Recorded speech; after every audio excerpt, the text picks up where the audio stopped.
Boa noite. O Realidade Política e o Bunker da Cultura retorna nessa noite de sábado para fazer o encerramento da série de programas a respeito da atuação do gramscismo no Brasil. Já tivemos o primeiro programa sobre o gramscismo na educação, o segundo sobre o gramscismo no judiciário, e hoje a gente vai conversar um pouco a respeito desse projeto no Executivo, no Legislativo e nas Forças Armadas. Bem, para iniciar nossa conversa, eu vou expor alguns dos principais temas ou práticas estratégicas do gramscismo nas Forças Armadas, onde, de forma muito silenciosa e muito sutil, ela vem atuando nos últimos anos. Então, a estratégia gramscista junto às Forças Armadas, ela tem os seguintes objetivos: enfraquecer a união dos militares, afastando os militares da ativa dos militares inativos, ou seja, criar dois grupos isolados, os militares da ativa e os militares da reserva, sem uma comunicação entre eles. Enfraquecer o espírito de corpo, separando os oficiais generais da tropa, ou seja, distanciar as baixas patentes das altas patentes dentro de cada arma que compõe as Forças Armadas. Introduzir a curto prazo o uso de drogas entre os militares. Disseminar a médio prazo o homossexualismo entre os militares. Preparar a longo prazo as gerações de chefes militares que servirão ao governo e não à pátria, modificando a grade curricular das escolas de formação. Enfraquecer a credibilidade e a confiança da população nas Forças Armadas. Desestimular profissionalmente os militares que servem à pátria e não ao governo. Criar o ambiente em que os oficiais terão apenas a visão da expressão militar e não de todo o poder nacional. E enfraquecer o espírito combativo, de fundamental importância no confronto bélico. Alguns desses tópicos a gente pode observar que a gente já começa a ficar explícito, né? No momento em que a gente tem aí esse momento de tentativa de legitimação do movimento LGBT, cedo ou tarde a questão dos homossexuais nas Forças Armadas também vai ser aberta esse debate, e também vão se discutir a entrada ou não, né, dos homossexuais nas Forças Armadas. Essa questão também que pauta a modificação da grade curricular das escolas de formação militar, fica claro que a ferramenta do marxismo cultural, através das estratégias propostas por Gramsci no seu projeto de subversão das instituições do Estado para objetivar o socialismo, elas estão muito próximas de ser concretizadas, já que na escola pública e na escola privada o marxismo cultural ele já se posta como algo algo muito forte, e que não existe nenhum tipo de combate ou flexibilidade, onde o marxismo ele é um elemento único dentro do sistema de ensino. Cedo ou tarde, pela imposição do Estado, as escolas militares vão começar a formar militares militantes e não militares nacionalistas, militares engajados com as causas da nação e da pátria, e sim as causas do governo ou do partido que está no poder. Na questão da atuação do gramscismo no poder executivo, temos vários fatores aqui que eu vou relacionar que a gente já está vivendo. Eles não serão implementados, eles já foram implementados. E de uma forma muito sutil e muito silenciosa, as pessoas não se deram conta da, da, da nocividade desses fatores e vem encarando isso de uma forma muito passiva, sem conseguir observar a destruição desses fatores implementados pelo Poder Executivo. Iniciando aqui a relação, nós temos a criação de aparelhos governamentais de coerção, distribuição de cargos em órgãos e empresas públicas para militantes do partido e seus aliados, em todos os níveis da administração, federal, estadual e municipal, e o aparelhamento do próprio Estado. Criar uma estrutura policial que possa ser transformada em guarda nacional ou guarda política, Polícia Federal e Força Nacional, para emprego imediato quando chegar o momento oportuno. Ou seja, a Polícia Federal e a Força Nacional, elas têm a função de ser uma força policial não apenas para questões de segurança do Estado, mas da segurança do próprio governo. Né? E nós temos aí um projeto de lei que quer unificar as polícias, incluindo as Forças Armadas, o que basicamente seria toda a força policial e militar a serviço do Estado ou do governo. Ampliar o curral eleitoral usando o assistencialismo como fim e não como meio, mantendo o benefício por tempo indeterminado. Isso aqui já está implementado, é o caso do Bolsa Família e outros programas sociais. Manter o curral eleitoral através do sistema de ensino, controlando o baixo nível de aprendizagem e desenvolvimento da inteligência. Desde os anos 80, quando foi implementado no Brasil a metodologia do Paulo Freire com o seu socioconstrutivismo interacionista, a gente vem formando jovens e profissionais, desde o ensino básico até as universidades e pós-graduação, com um nível baixíssimo de conhecimento e com um grau de doutrinação marxista em altíssimos níveis. Então, esse fator aqui, ele já vem, no mínimo, há 30 anos sendo implementado no Brasil e já mostra todos os seus frutos, desse trabalho de implementação desse modelo de ensino. Silenciar a imprensa através de emprego da verba pública destinada à propaganda, mantendo a população sem informação correta. É a nossa imprensa chapa branca, que todos nós conhecemos, onde a gente lê jornal, olha vários canais de TV e não encontra uma informação relevante, sendo que a gente sabe, ou uma grande parcela da sociedade pelo menos observa que algo não está certo, mas a mídia não cumpre com o seu papel devido às gordas verbas que o governo injeta na mídia através da propaganda estatal. Neutralizar políticos de oposição e aliados através da distribuição de dinheiro, cargo público ou qualquer outro tipo de benefício pessoal ou familiar. Nós temos o exemplo aí da distribuição de emendas parlamentares na última terça-feira para que o Congresso votasse a favor do projeto de lei que maquia as contas do Estado, ou o projeto de lei do calote. Criar ou fortalecer um organismo sul-americano para diminuir a importância da OEA.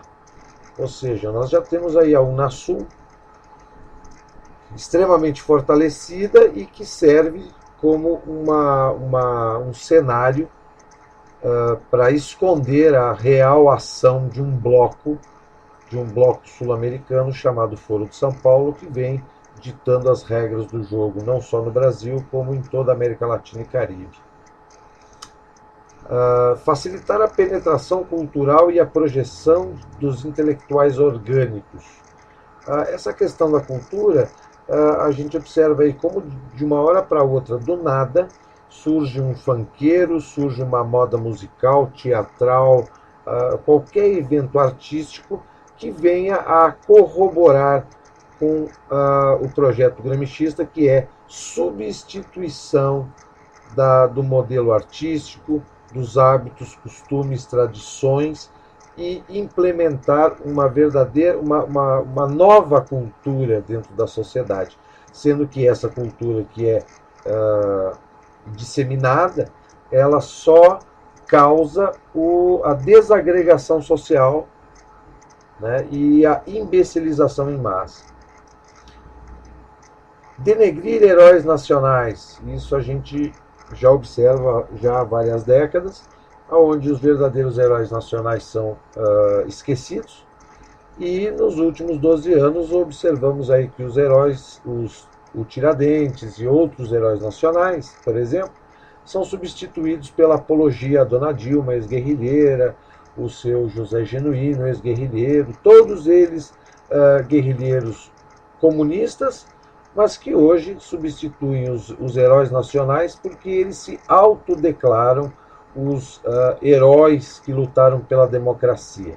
Democracia na cabeça deles. Para nós, eles simplesmente tentaram implementar uma ditadura socialista entre os anos 60 e 70. Enaltecer militantes da ideologia marxista. O enaltecimento desses militantes são essas pseudo-lideranças que a esquerda forma. Então, de uma hora para outra, um cidadão comum ele passa a ser um forte ativista da esquerda e eles começam a enaltecer esse militante como uma referência para a sociedade, como se as pessoas tivessem que acreditar e seguir esses líderes ou essas referências criadas por eles mesmos.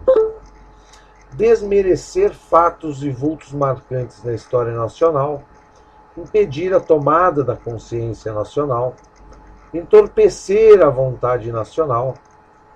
Esse entorpecimento aqui é um processo muito lento e muito sutil, aonde desde os anos 80, quando a esquerda nacional toma o poder, né, ou chega ao poder, a gente ouve um discurso de lá para cá que marcado por palavras-chave, né, entorpecendo as pessoas e praticamente fazendo uma lavagem cerebral em cima de palavras, de uma terminologia que eles utilizam para fazer com que a sociedade se aproxime cada vez mais deles, que foi o discurso utilizando as palavras liberdade, direitos, inclusão, participação, igualdade. Eles entorpeceram a sociedade com esse discurso repleto de palavras-chave, aonde as pessoas acabaram por achar que apenas esse discurso, com esses termos-chave, é que traria alguma esperança ou levaria a sociedade brasileira a um modelo ideal. Eliminar valores do processo histórico-cultural nacional, mudar hábitos e costumes, enfraquecer a moral nacional. Esses dois tópicos a gente observa dia a dia no desmantelamento da ética e da moral da sociedade, com esses modismos impostos ao longo das últimas décadas, aonde antes se respeitava a hierarquia, hoje a hierarquia é considerada um crime, aonde a banalização da violência, do sexo e das drogas passou a ser algo que a sociedade acostumou a conviver com ela, e tendo que, ao mesmo tempo, não só conviver, mas aprender a ter hábitos adequados a essa nova realidade. Mudar traços da identidade nacional. O Brasil sempre foi um país multicultural, de uma diversidade de nacionalidades, devido aos diversos povos de diferentes lugares do mundo que construíram a população brasileira, migraram para o Brasil, colonizaram o Brasil, e que hoje a gente observa uma divisão dessa sociedade, criando grupos isolados. Hoje nós temos aí um processo onde a identidade nacional tenta ser apenas ligada à cultura, à história e à tradição indígena e afrodescendente. Todos aqueles outros povos que ajudaram a construir a população brasileira e construir o país como um todo, eles estão sendo lentamente excluídos do contexto histórico e da composição da identidade nacional. Mudar valores e princípios éticos morais, enfraquecer a família.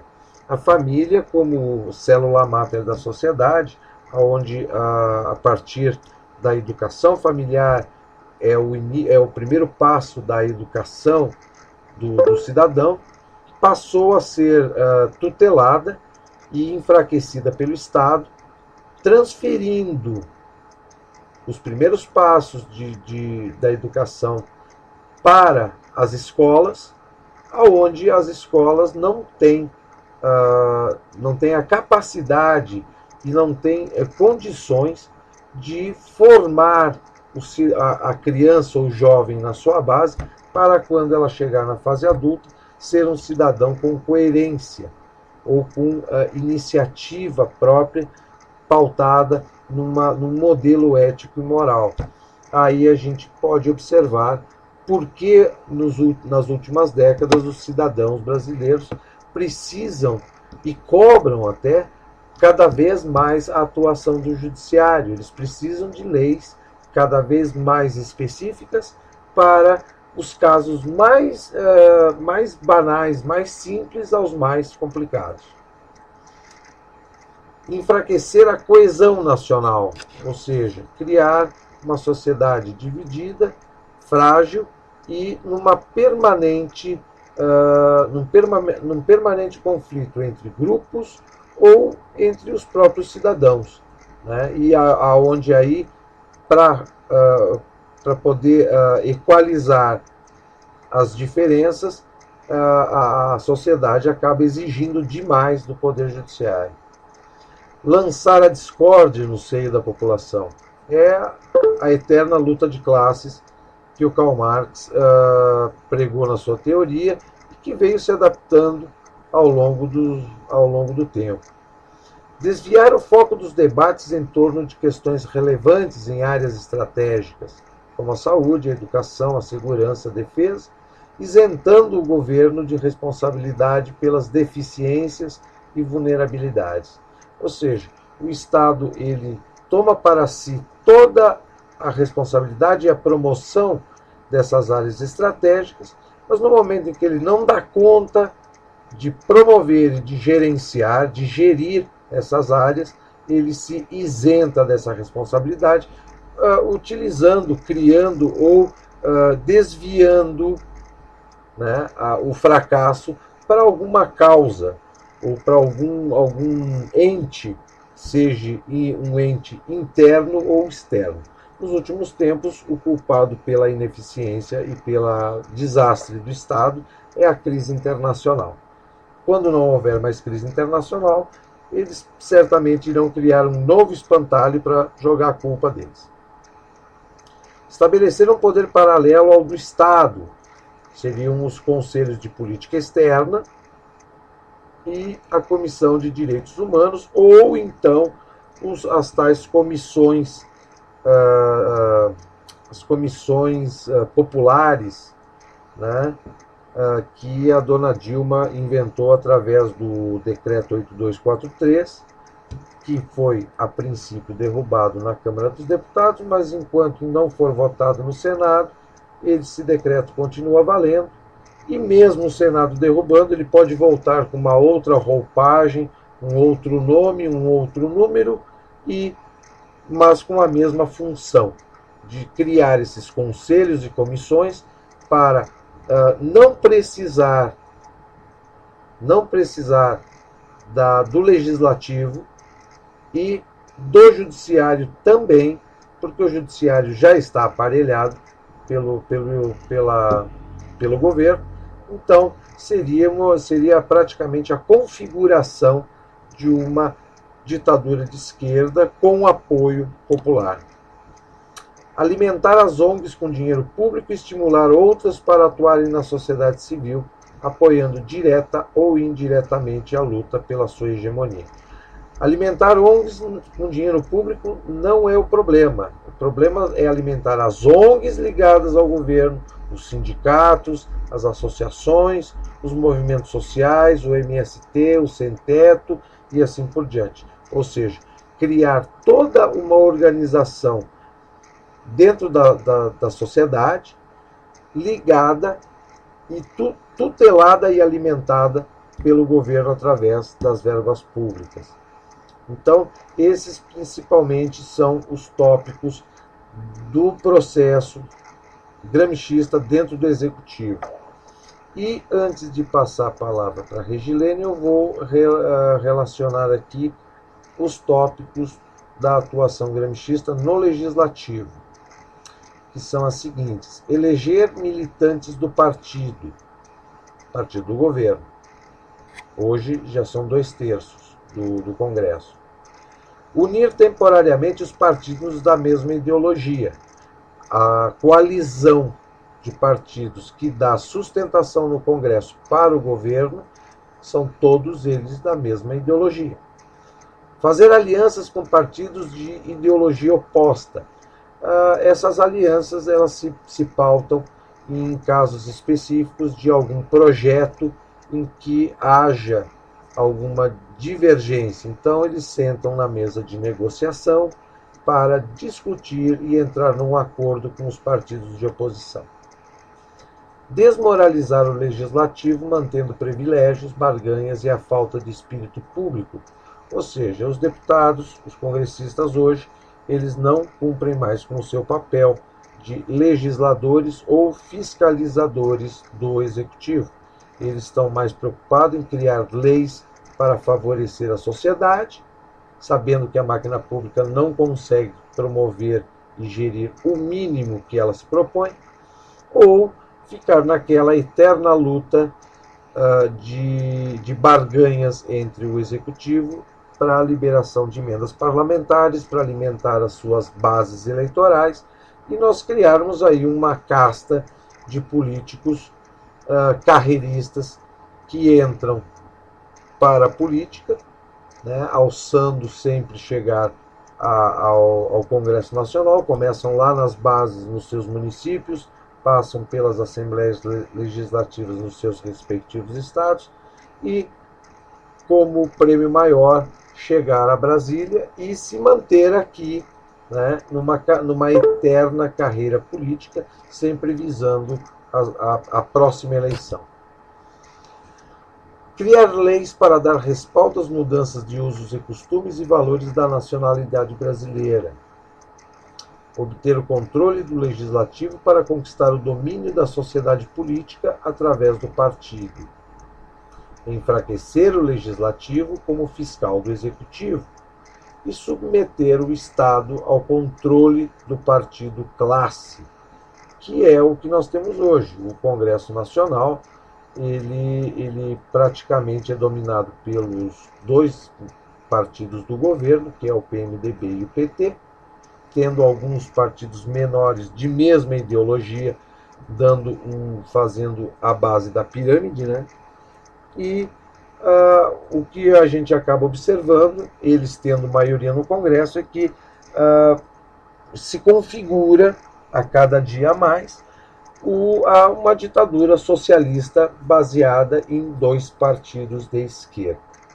Bom, a partir daqui eu passo a palavra para a doutora Regilene, que ela vai entrar de uma forma um pouco mais detalhada dentro desses quesitos que eu expus aqui. Desculpe, boa noite a todos de novo. Agora abriu? Deu? Desculpe, o microfone estava desligado. É um tema efetivamente muito intrigante, complexo, prolixo, que eu tentarei resumir assim, muito rapidamente, porque nós nos propomos falar na noite de hoje. A minha formação é jurídica.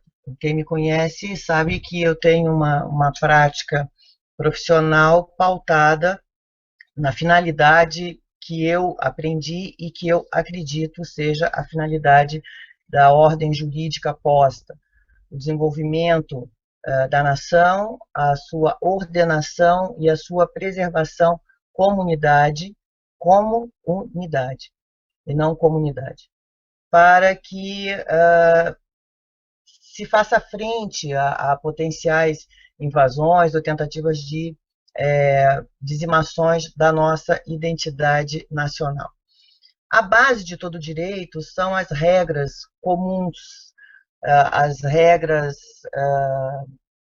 consuetudinárias, os costumes, né, a moralidade que a sociedade pratica. O direito ele é dinâmico. Todo o conjunto de normas que são impostas à sociedade, ele é dinâmico.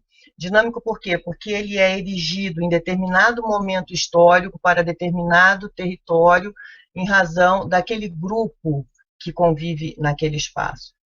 O ser humano é um indivíduo gregário por natureza, né? As pessoas é instintivo o convívio com outras pessoas. Os homens não são Robinson Crusoés que consigam viver isoladamente.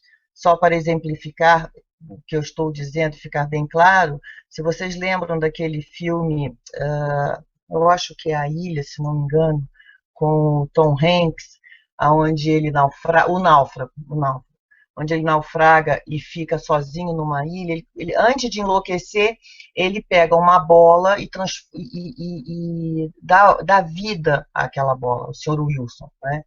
E um dos momentos mais tristes do filme, para mim, pelo menos, é quando ele perde o Sr. Wilson e ele entra em franco desespero, mas não pode fazer nada.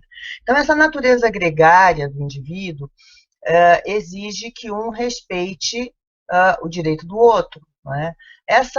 Esse respeito, se não se dá de forma natural, ele precisa ser imposto.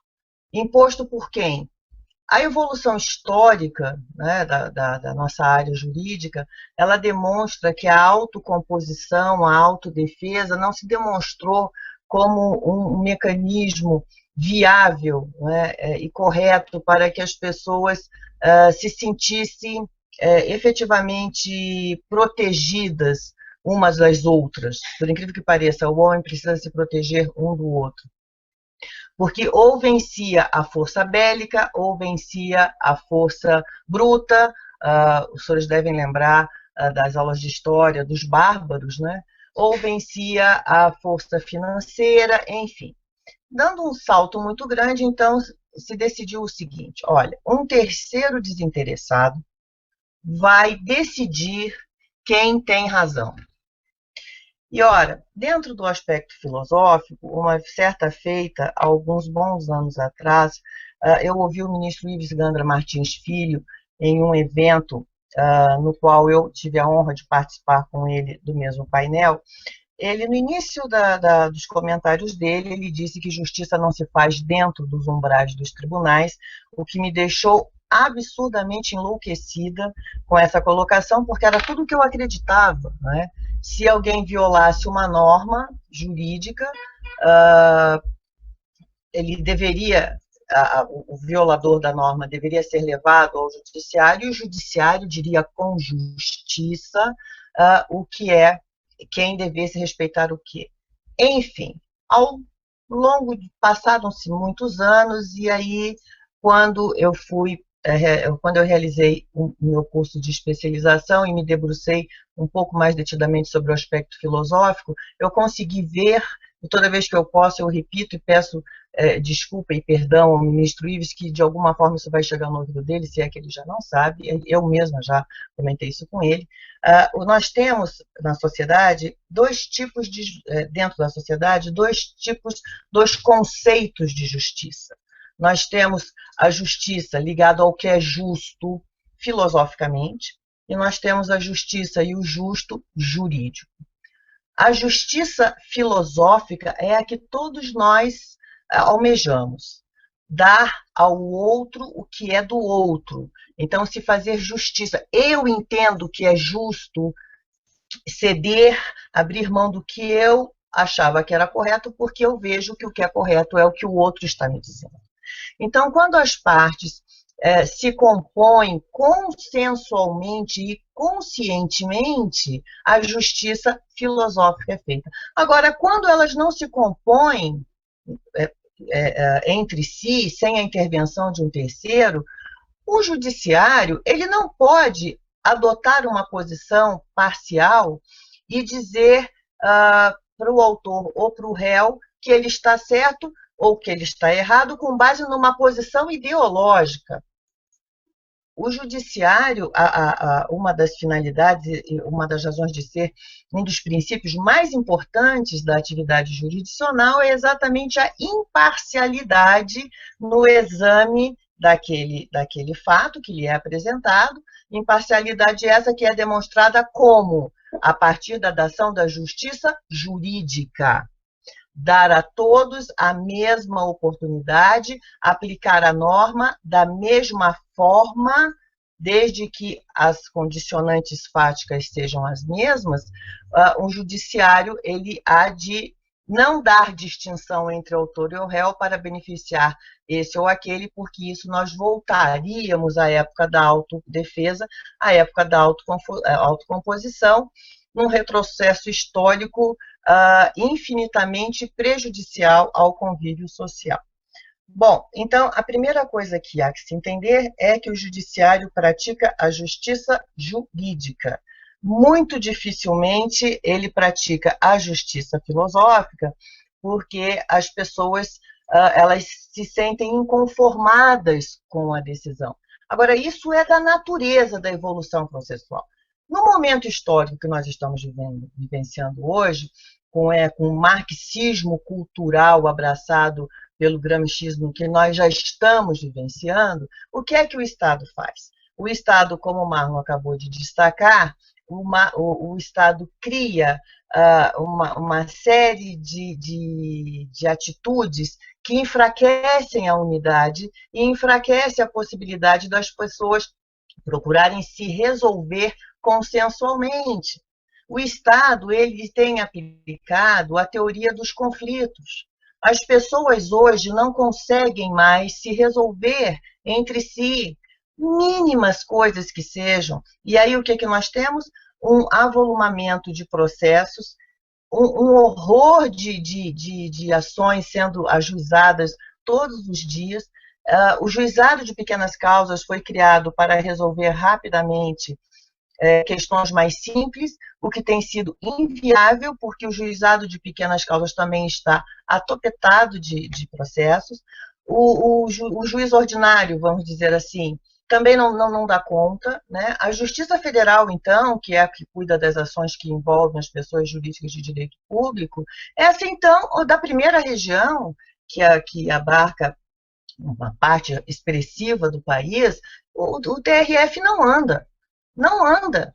A interposição de uma apelação civil ou de um recurso ordinário, ela leva anos para poder conseguir chegar numa sessão, o desembargador conseguir levar o processo, a sessão para um julgamento. E o que acontece com isso? O descrédito do judiciário. Então, infelizmente, a implantação da teoria dos conflitos, que o Estado paulatina e silenciosamente veio e continua gerando na sociedade, ele gera um aumento desnecessário de ações. Os senhores devem ver que todos os anos, no final do ano, se não me engano é a primeira semana de dezembro, existe a Semana da Conciliação. Conciliar é legal, sim, só que o Estado fez com que as pessoas jogassem todas as fichas no judiciário. Eu não resolvo mais nada. Eu dependo do judiciário para que ele diga para o meu vizinho que ele não pode ouvir música depois das 11 horas da noite numa altura que a quadra inteira ouça, né? Eu preciso dormir, eu não gosto do estilo de música dele. Então, leva-se todo tipo de pendenga para o judiciário, porque as pessoas não conseguem mais se resolver. O Estado minou a capacidade intelectual das pessoas de tal forma que hoje o judiciário, não aguentando resolver com a celeridade que a sociedade exige, o judiciário também está perdendo a sua força.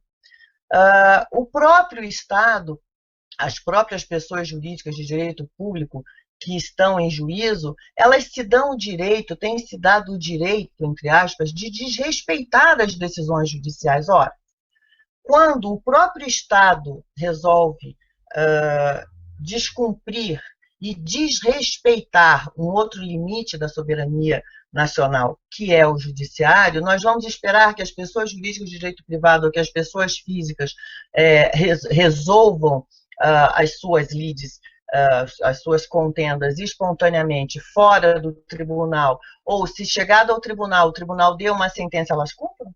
Não, o Estado não dá um exemplo. Então, essas colocações que o Marlon fez, das ações que têm enfraquecido, né, a democracia brasileira, eu vou me centrar na brasileira, mas nós temos visto que o mundo todo parece que está enlouquecido. Mas vamos ficar só no Brasil. Essa alteração de valores éticos, né, o enfraquecimento do Instituto Família, essas minorias, né? Nós evoluímos, passamos tanto tempo, chegamos aqui, os portugueses chegaram aqui e estavam cá os indígenas, né? Resolveram dar um jeito de tentar, e isso não foi, no Brasil não houve uma intenção de acabar com os indígenas no Brasil, né? Os espanhóis dizimaram os maias e os incas, e dizimaram por quê? Porque eles eram malvados? Não, porque eles eram mais fortes, né? A teoria do Jared Diamond, na sua obra Evolução da Humanidade, bem demonstra, né, o desenvolvimento tecnológico ele se fez mais rápido mais prioritário, não é prioritário, primeiro, aconteceu em primeiro lugar na Europa, né? E aí eles vieram descobrindo outras terras, e aonde eles chegavam encontravam populações mais fracas, mais desprovidas daquele seu conhecimento tecnológico, que elas, aliás, não tinham, eles dominavam. É assim que funciona. Né? Nós não podemos esquecer que o ser humano ele integra a chamada cadeia trófica. Né? A ciência ambiental bem explica. Agora, o homem ele é tão presunçoso que ele se colocou fora do cosmos, ele se colocou fora do universo e ele se acha um ser especial, ele não se integra na natureza. Então, ele não se vê, ele entende que na cadeia trófica, uma cobra possa, para manter o equilíbrio do ambiente, ela possa comer um sapo, né? Um leopardo possa comer uma gazela, mas ele não entende, ele não vê o que ele está fazendo quando ele está matando um outro indivíduo por prazer, o que os animais ditos irracionais não fazem, né? Ou por algum distúrbio mental que ele tem, uma psicopatia que hoje parece uma pandemia aqui no país, não é? Ou ele, então, ele tenha que minimizar certas condutas dos outros indivíduos, dos outros seres humanos, porque ele está numa posição tal que ele, para preservar a dos demais, ele precisa fazer isso. Então, o homem, quando se diz assim, todos são iguais perante a lei, isto é um sacrilégio, isto é uma maldade que se faz. Primeiro, a física explica, dois corpos não ocupam o mesmo espaço. Não ocupam, não tem jeito. Nem fisicamente, nem intelectualmente. Nós temos cabeças iluminadas, cientistas, mas cada um no seu quadrado, cada um na sua expertise. Jamais um cientista, um filósofo, um intelectual consegue ocupar o lugar do outro. Eles se somam, mas não ocupam o mesmo lugar. Então, nem o espaço físico, nem o espaço abstrato é preenchido por dois corpos. Um pai não pode deixar um filho sair andando na rua a esmo, porque ele pode ser atropelado, ele pode ser sequestrado. Então, é preciso que a criança observe um mínimo de limites necessários que o seu pai, a sua mãe, ou o seu tutor, o seu curador, a sua avó, a sua tia, o seu padrinho lhe dê, porque tem um conhecimento de vida que aquela criança não tem. Então, é uma maldade. É impensável que se diga que as famílias hoje o que se quer dizer que seja, não o que ela realmente é, na sua função histórica, que sempre foi, que se diga que um pai, uma mãe ou alguém que esteja à direção de uma criança não possa mais comandar, não possa mais orientar aquela criança. Deu-se para as crianças um poder de desrespeito aos pais. Então, essa ação de enfraquecimento dos valores éticos, dos valores morais da sociedade, ela já está implantada aqui. Nós temos crianças hoje de 6, 7 anos de idade virando para os avós ou para os pais e dizendo: eu vou chamar a polícia, eu vou te denunciar para a polícia. E o pai faz o que? O pai se intimida e começa a criar um conflito dentro da menor célula da sociedade, que se chama família. Com isso, as pessoas ficam com seu foco totalmente desviado. Os pais começam, isso já faz algum tempo, eles, ao invés de mandarem os filhos para as escolas para aprender física, química, matemática, português, eles começam a mandar os filhos para as escolas para que os professores eduquem, cumpram a sua... Eles terceirizam para os professores. Quando não se terceiriza para uma babá, para uma empregada doméstica, para o pai, para a mãe, para a sogra, né, terceiriza-se para a escola. Vamos nos centrar aqui, tem uma série de problemas. As mulheres precisam trabalhar, precisam ir para o mercado de trabalho, os homens também. Hoje nós temos uma inversão, os homens têm perdido muito espaço no mercado de trabalho, muitos homens têm ficado em casa fazendo o papel que as mulheres antes faziam. Mas, enfim, o que eu quero me centrar é que terceirizou-se para os professores. Os professores também hoje não podem mais ensinar. E aqui eu destaquei o que nós sempre destacamos quando conversamos sobre esse assunto. A Constituição Federal, no artigo 206, ela diz assim, o ensino será ministrado com base nos seguintes princípios. Item 2, liberdade de aprender e ensinar. E prossegue. Eu só quero destacar isso, a liberdade de aprender e ensinar. Hoje, um professor que não ensine, que não adote a linha do marxismo cultural, ele está fora da sala de aula, ele está fora da escola, ele está desempregado.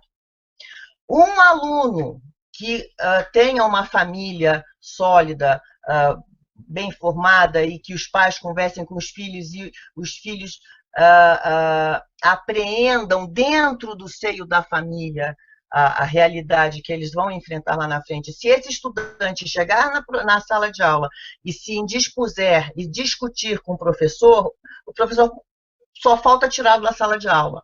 E aí essa criança, esse adolescente, ele acaba sendo obrigado a virar um papagaio de pirata, porque senão ele é reprovado. Ou então ele é perseguido dentro da sala de aula. Muitos dos senhores que estão me ouvindo devem estar lembrando de casos que os senhores conhecem. Nós aqui conhecemos N. Né? E aonde está o respeito a esse item da Constituição Federal? Um outro item importante, ainda do artigo 206, é o inciso 3º, que trata do pluralismo de ideias e de concepções pedagógicas. Também não existe. Não existe. Hoje em dia, se não se praticar a filosofia de que o aluno hoje ele não pode mais ser tolhido na sua liberdade criativa. Então, o professor vai à frente da sala de aula, isso quando se tem ainda uma estrutura física de sala de aula, com carteiras de professor à frente. Né? Ele vai ali falar abobrinhas e não pode exigir do aluno, porque o aluno, coitadinho, ele tem que ter a liberdade de falar errado, de escrever errado, porque se o professor corrigir, ele vai ficar intimidado, vai ficar embotado. Então, a vida, com o tempo, vai mostrar para ele que casa não se escreve com Z, que lápis também não se escreve com Z, ele vai aprender com o tempo. Então, as crianças estão fingindo que estão aprendendo, que estão indo para a escola aprender, e em todos os níveis, né? As pessoas estão obtendo diplomas hoje de graduação, de pós-graduação, de mestrado, de doutorado, para terem um mero diploma, porque poucos são aqueles que saem com o raciocínio próprio para conduzir a própria vida. Isso é muito grave. Isso é muito grave porque, voltando à questão inicial, a moralidade, ela é a base de toda a sociedade. Então, a Adele Curtini, nossa obra Ética Sem Moral, ela diz que hoje em dia, e o livro já é de alguns muitos anos atrás, ela explicita que é difícil, né, para o próprio legislativo e é difícil para o judiciário implantar determinada norma jurídica e o judiciário exigir o cumprimento dessas normas jurídicas, porque não existe uma moralidade básica. Então, o que é que nós estamos vivenciando hoje? Além da teoria dos conflitos, nós estamos vivenciando essa multiplicação de minorias dentro do Brasil. Quando eu falei dos índios, eu acabei divagando para outro lado, mas hoje, então, voltou a transformar os índios em homens brancos. Tá? Os espanhóis, quando foram, não só os espanhóis, depois as outras nacionalidades europeias, quando eles vieram para o Ocidente, quando eles foram para a África, enquanto eles ficaram dentro da linha dos trópicos que lhes era peculiar na Europa, eles conseguiram dizimar as culturas locais onde eles chegaram, assim como aconteceu no Brasil. Quando eles chegaram na África, né, no centro da África, quem foi dizimado foram eles, porque eles não tinham o corpo preparado para as doenças que as tribos locais já estavam aclimatadas, vamos dizer assim, e eles acabaram indo embora, quem não morreu, e deixaram, então, muitas tribos e uma boa parte dos países africanos no meio do caminho. As tribos perderam a sua identidade própria e também não conseguiram absorver toda aquela cultura nova que lhes estava sendo posta. Mas dentro da faixa dos trópicos, não é? O homem chamado branco conseguiu chegar e impor a sua cultura e foi absorvida, porque ela era tecnologicamente maior.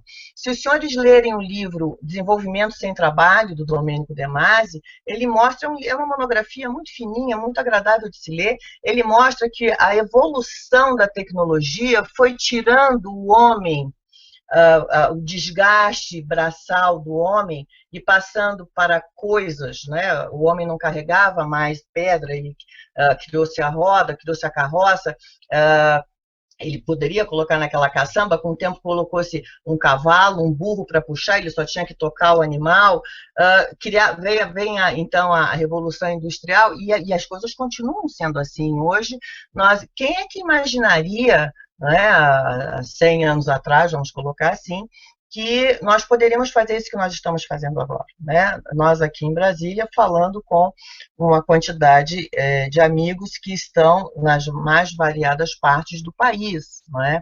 E temos uma amiga que está, inclusive, fora do país, pelo menos essa, mas sabemos que está nos ouvindo. Quem imaginaria isso? Força da tecnologia. Então, o Estado, quando ele alimenta esse estado de beligerância constante, quando ele diz, coitadinho do índio, que já estava envolvido na nossa tecnologia, coitadinho do negro, coitadinha da mulher. Agora mesmo, mais cedo, estava lendo a Política de Aristóteles e comecei a rir. Eu falei, imagina as mulheres de hoje se pegassem aquele filme De Volta para o Futuro, né? E elas fossem no passado, na época de Aristóteles. Aristóteles dizia que a família era composta de o homem, né, o chefe da família, filhos, mulheres, bens e escravos. E que ele estava à frente dos filhos e das mulheres porque eles sabiam menos, né? Mas era da época. A época, a cultura era assim, o direito é isso. O direito ele se pauta na moralidade do momento. E qual é a moralidade que nós temos hoje? 1000! O brasileiro, nós temos um orgulho. Poxa, o brasileiro é um povo alegre, é um povo brincalhão, não é? Nos Estados Unidos, a questão do assédio sexual, assédio moral no ambiente de trabalho, sempre foi muito rigoroso. E quando um brasileiro chega lá, ele tem que se adaptar, porque essa história de dar tapinha nas costas, dar 2 beijinhos, tal, tem locais que são 3 beijinhos, isso é assédio. Para o brasileiro isso é normal, agora nem isso não pode fazer.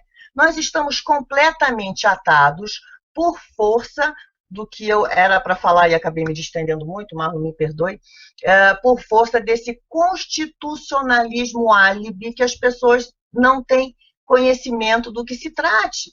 Assim como muitas pessoas não sabiam, e graças à era da tecnologia estão sabendo o que é Foro de São Paulo e a gravidade do acirramento dessa instituição internacional dentro do país, as pessoas não sabem o que é constitucionalismo álibi. As pessoas pensam que o legislativo, por baixar normas, está tudo resolvido. Por conta dessa teoria dos conflitos, as pessoas perderam a noção que para a pessoa jurídica de direito público agir, ela precisa de uma autorização legal, é o princípio da legalidade. O princípio da legalidade para pessoas jurídicas de direito público é só poder fazer aquilo que a lei prevê. Nós somos pessoas jurídicas de direito público? Não, eu sou uma pessoa física. O meu escritório é uma pessoa jurídica de direito privado. Então, para os particulares, as pessoas podem fazer tudo aquilo que a lei não lhe proíba. As pessoas estão embotadas de tal forma com esse tipo de ensino marxista, desse marxismo cultural, que foi implantado nesse país há uns 30 anos, década de 70, não é isso? Há pelo menos uns 30 anos, vem paulatina, a paciência deles é invejável. Sendo implantado no Brasil, as pessoas hoje perderam a sua identidade. Elas não conseguem se expressar, elas não conseguem discutir, elas não conseguem argumentar, elas não conseguem pensar. E aí, o que acontece? Nós vamos dar um salto aqui, o que aconteceu semana passada, a aprovação dessa lei do calote, elas não têm noção que o artigo 85 da Constituição, ele prevê como crime de responsabilidade os atos do presidente da República que atentem contra a Constituição Federal e especialmente contra a existência da União. O Foro de São Paulo está acabando com o Estado brasileiro, ninguém está fazendo nada, ninguém está nem preocupado com isso. Aliás, tem gente ousada dizendo que o Foro de São Paulo não existe. E está com todas as provas que estão por aí. O livre exercício do poder legislativo, gente, o que aconteceu semana passada? Não, essa semana, né? Essa semana, o que foi que aconteceu, né, com a lei do calote? Né? O legislativo estava livre, mas é evidente que não. Todos nós sabemos, e aí eu pergunto, onde está o Ministério Público Federal, que tem competência institucional para verificar esse tipo de coisa? Está todo mundo cooptado, está todo mundo hipnotizado. Né?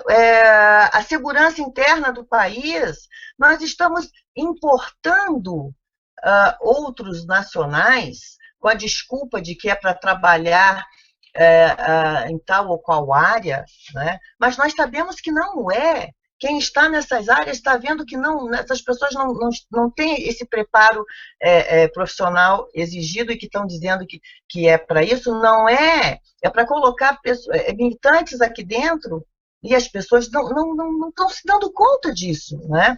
A probidade na administração, olha os escândalos. E como o Marlon destacou antes, né, uma das funções do Legislativo é fiscalizar e controlar diretamente, artigo 49, inciso 10, diretamente pelas suas duas casas os atos do Poder Executivo, incluídos os da administração indireta. E é crime cometido pelo Poder Executivo o ato de improbidade na administração pública. Então, o que acontece? O ser humano, o brasileiro, resolveu achar, assim como o ser humano acha que ele está fora do universo, fora do meio ambiente natural, fora da cadeia trófica, ele está fora do cosmos, eu não sei o que ele acha que ele seja, o indivíduo acha que ele está fora do Estado. O constitucionalismo álibi é o quê? É dizer para os, olha, tem violência, vamos criar uma lei. Vamos criar uma lei contra a corrupção, vamos criar crime de corrupção, vamos criar a corrupção como um crime hediondo. Pra quê? Olha o que aconteceu com quem foi preso no mensalão. Tá aí, ó. Eles criam a lei, fazem as pessoas acreditarem que eles vão fazer alguma coisa, porque as pessoas estão hipnotizadas achando que elas não têm que fazer nada. Quem tem que fazer é o Estado. Mas quem é o Estado? O Estado somos nós, meus amigos. Então, prestemos muito bem atenção em todos esses itens que o Marlon destacou, e são números, são aspectos exemplificativos, não são exaurientes. Prestemos atenção, conversemos com os nossos vizinhos, conversemos com os nossos amigos, vamos. O pessoal vai para a rua, leva a bandeira, contra a corrupção, sabe? Sim, e daí? O que mais? O que mais de proativo que se faz em relação a isso? Que medida que se toma? Aí vocês vão me perguntar, tá, Regiane, o que você sugere? Eu não sei. Eu faço o que eu posso na minha área como profissional. Né? Eu tenho, graças a Deus, 2 artigos postos que me garantem a postura que eu tenho. O primeiro deles está na Constituição, eu sou essencial à administração da justiça, artigo 133, e o meu código de ética, o Código de Ética da Advocacia, que permite que não prevê que não há hierarquia, não há juiz, não é mais importante que advogado, não é mais importante que MP, existe uma colocação horizontal onde todos são essenciais. O juiz julga, é fato, mas o advogado é importante igualmente, ele não pode temer. Eu vou desagradar o juiz, eu vou desagradar a turma, eu vou desagradar. Ele não pode ter esse tipo de temor. Então, eu faço o meu papel. Cada um, com certeza, vai encontrar o seu para ajudar os seus filhos, os seus netos, os seus sobrinhos, os seus amigos, quem está à sua volta, a parar de se emburrecer, buscar dentro de si a sua capacidade intelectual para analisar, conseguir voltar a ler, interpretar textos e participar ativamente do exercício do poder nacional, que na forma do parágrafo único do artigo 1º da Constituição Federal pertence ao povo brasileiro. Era isso. Obrigada, mãe. Depois das explicações da explanação da Regilene e os alertas dados em cima desses fatores, desses fatos, desses acontecimentos envolvendo a prática do gramscismo, do marxismo cultural no Estado brasileiro, fica aí como um alerta, uma reflexão para todos, aonde, é claro, esse tema ele é bastante amplo, a gente pode divagar por vários campos e vários temas que o envolvem, mas esses temas a gente trata amanhã no Hangout do Realidade Política e do Bunker da Cultura, que inicia às 22 horas. Por enquanto, eu deixo o meu boa noite e aguardo vocês amanhã.